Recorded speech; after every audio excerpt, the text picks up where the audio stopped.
Hey guys, masih bersama Bani di channel ALT. Oke, kemarin saya lihat peluncuran untuk Radeon RX 6000 series ya. Awalnya saya nggak pengen bikin videonya, cuma setelah lihat presentasinya, wow ya, saya bilang wow. Kenapa? Saya lihat RTX 3000 series itu bikin wah ya, karena performa dan harga ya sangat-sangat bagus kayak gitu. Performanya tinggi, harganya kebilang murah. Pas AMD meluncurkan Ryzen, nah di situ juga AMD memperlihatkan untuk Radeon ya, Radeon 6000 series. Cuman harapan saya nggak terlalu besar ya, karena dari dulu di PGA AMD agak kurang ya, untuk lawan Nvidia pun menurut saya sangat kurang lah, terutama untuk di kelas menengah ke atas kayak gitulah. Tapi setelah lihat, saya bilang wow, karena hasilnya sangat-sangat bagus kayak gitu. Oke, sekarang di sini saya nggak akan terlalu membicarakan tentang PGA ya, karena saya ingin membicarakan 3 perusahaan besar ya, yaitu AMD, Nvidia, sama Intel kayak gitu ya. RGB ya, kayak gitu. Merah, hijau, sama biru. Oke, singkat aja ya untuk yang RX 6000 series kayak gitu. Kemarin ngeluarin 3, yaitu RX 6800, RX 6800 XT, dan RX 6900 XT ya. Itu masing-masing lawannya adalah RTX 3070, RTX 3080, dan RTX 3090.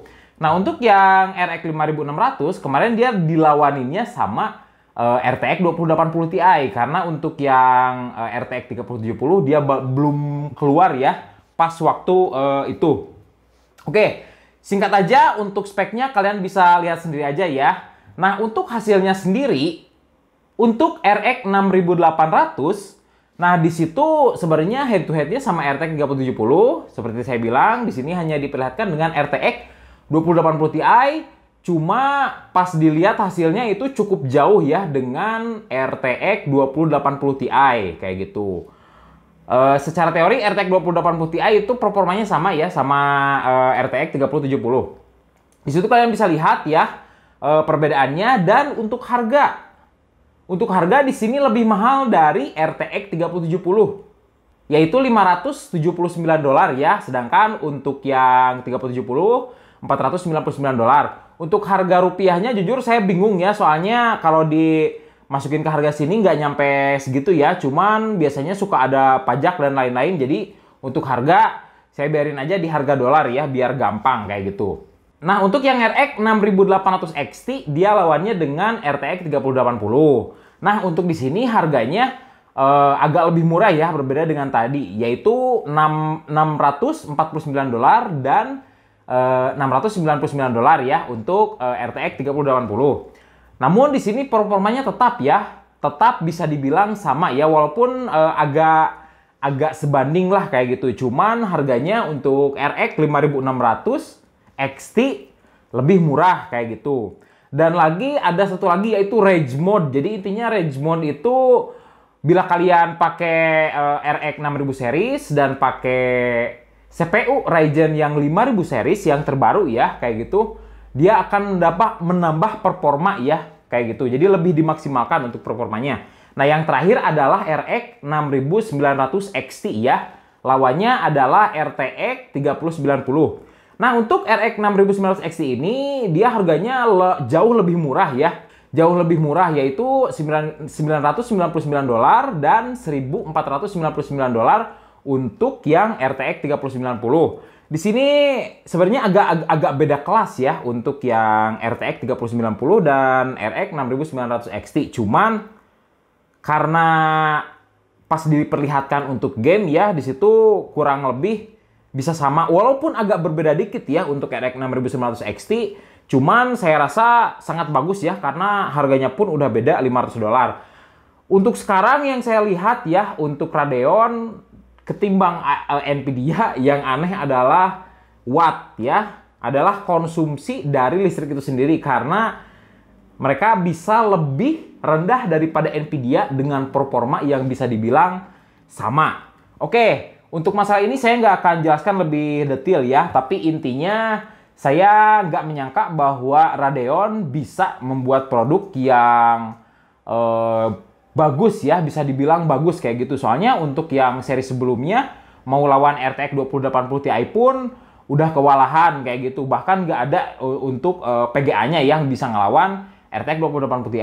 Cuman untuk sekarang mereka berani melawan head to head dengan produk-produk teratas dari Nvidia. Oke, inti dari video ini yang saya ingin membicarakan adalah tadi ya, ketiga perusahaan tadi, yaitu AMD, Nvidia, dan Intel. Nah, ketiga perusahaan itu adalah perusahaan terbesar ya untuk CPU dan PGA ya. Untuk AMD, PGA dan CPU, dan untuk Intel hanya CPU, untuk Nvidia hanya PGA aja. Nah, di sini yang saya lihat adalah perang ya, perang besar. Saya tahu siapa yang menang. Tebak. Yang menang adalah kalian. Kenapa? Karena saat perusahaan-perusahaan itu membuat produk ya, kalau ada saingan, mereka akan membuat produk yang terbaik dengan harga yang kompetitif. Berbeda lagi bila hanya ada satu produsen yang terbaik kayak gitu. Anggaplah kayak gini lah. Anggap pas zaman Intel kayak gitu. Dulu Intel dari generasi ke-1 sampai generasi ke-7 nggak banyak perubahan kayak gitu untuk di core dan untuk di frekuensinya sendiri. Setelah keluar Ryzen, ya, dia baru core-nya ditambahin, thread-nya ditambahin kayak gitu. Untuk frekuensi ya, itu Intel memang masih paling besar ya kayak gitu. Tapi intinya gini, walaupun kalian nggak pakai CPU dari AMD ya, terutama untuk Ryzen, anggaplah kalian emang cinta dengan Intel. Tapi ini sangat menguntungkan kalian. Kenapa? Karena seperti saya bilang tadi ya, untuk spesifikasi CPU itu sendiri, karena ada lawan, jadi nggak tetap sama kayak gitu, tapi naik karena harus bisa ngelawan AMD ya, terutama untuk Intel. Makanya setelah dilihat untuk sekarang ya, i7 dia 8 core 16 thread ya, generasi 7 ya, baru berapa tahun kemarin i7 7700 dia hanya 4 core 8 thread, perbedaannya 2 kali lipat dengan harga yang sama kayak gitu. Jadi yang diuntungkan balik lagi adalah kalian yang beli, entah itu dari kalau kalian pakai Intel, entah itu kalau kalian pakai AMD, Nvidia, ataupun pakai Radeon, yang diuntungkan adalah kalian saat ada peperangan di antara CPU ataupun PGA kayak gitu. Jadi saya sangat suka melihat perusahaan-perusahaan ini perang ya, jadi saling serang kayak gitu, dalam catatan yang dalam hal yang positif ya kayak gitu, bukan perang-perang yang kayak dulu kayak gitu. Jadi untuk sekarang perangnya lebih ke perang produk. Jadi gimana caranya mereka membuat produk yang sangat bagus dengan harga yang kompetitif kayak gitu. Oke, untuk Ryzen di sini untuk CPU ya. Untuk CPU Ryzen udah menang ya dalam penjualan CPU terbaru. Ya, saya melihat beberapa data bahwa penjualan CPU terbaru dimenangkan oleh Ryzen. Untuk pemakai CPU masih banyak yang pakai Intel kayak gitu ya. Cuman untuk yang terbaru banyaknya Ryzen. Untuk Ryzen sendiri seri 3000 ke bawah jujur bagus ya, dengan core yang banyak, multi-threading yang banyak, untuk editingnya bagus. Cuma dalam game masih di bawah Intel ya. Untuk Ryzen yang seri 3000 ke bawah dia masih di bawah Intel. Namun untuk yang seri 5000 series ya yang terbaru memang belum keluar, tapi AMD menjanjikan ya untuk sekarang bukan hanya sekedar editing, tapi untuk gaming pun bakalan lebih bagus. Dalam artian lebih bagus apa? Lebih bagus daripada Intel kayak gitu. Nah, saya pengen lihat aja ya nanti untuk hasil sebenarnya gimana. Cuman pas setelah kemarin lihat untuk harga Ryzen yang terbaru sendiri, menurut saya pasti yang sekarang bakal lebih bagus ya, karena harganya AMD mengeluarkan lebih tinggi daripada seri-seri sebelumnya. Untuk Intel ya, dari kemarin sebenarnya dia naik terus ya. Malahan bisa dibilang CPU paling bagus ya kayak gitu, terutama masalah stabil, karena untuk Intel yang paling saya suka adalah stabil. Untuk Ryzen lebih ke performa mentahnya itu lebih bagus lah kayak gitu. Cuman yang saya ingin gitu, kalau Intel bisa memberikan pukulan yang cukup besar lagi ya ke AMD ya, terutama untuk Ryzen. Oke, untuk Nvidia ya dari dulu udah susah digoyahin ya.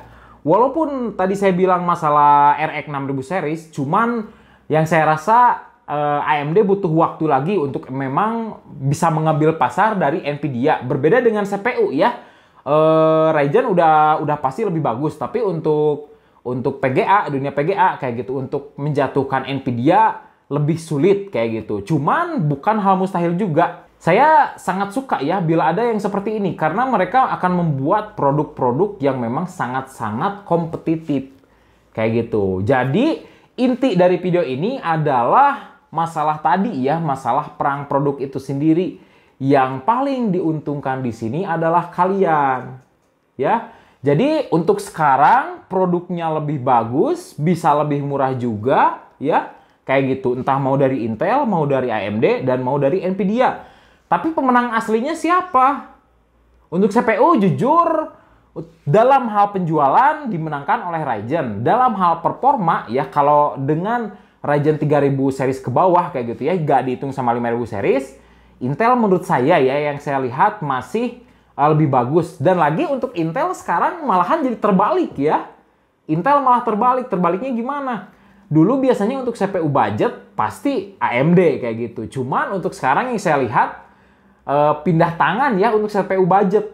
Pindahnya ke Intel kayak gitu. Mungkin nanti untuk CPU terbaik baru dari Ryzen kayak gitu. Nah dulu untuk CPU terbaik oleh Intel dan CPU budget oleh Ryzen, oleh AMD kayak gitu. Sekarang kemungkinan bisa terbalik kayak gitu. Karena untuk harga-harga pun saya baru mungkin dari generasi 9 ya. Untuk i3 pun biasanya di kisaran 2 juta, sekarang hanya 1 juta udah bisa. Untuk i5 biasanya di kisaran 3 juta, 2 juta udah dapat kayak gitu. Untuk dulu itu sangat sulit ya. Untuk AMD dari dulu sih pasti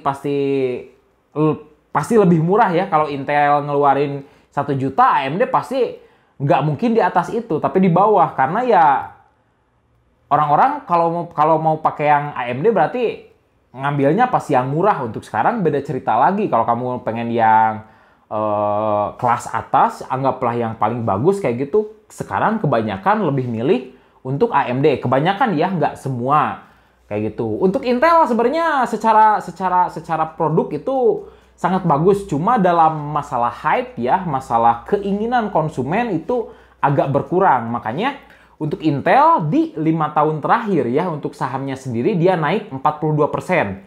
Intel 5 tahun terakhir naik 42%. Untuk AMD 5 tahun terakhir naik 4000%. Ya, 4000%. Perbedaannya banyak kayak gitu. Karena apa? Karena naiknya sendiri untuk AMD sangat-sangat tinggi. Oke, mungkin segitu aja untuk video dari saya kali ini. Bila ada pertanyaan, bisa tuliskan komentar di bawah. Jangan lupa like dan subscribe. Salam.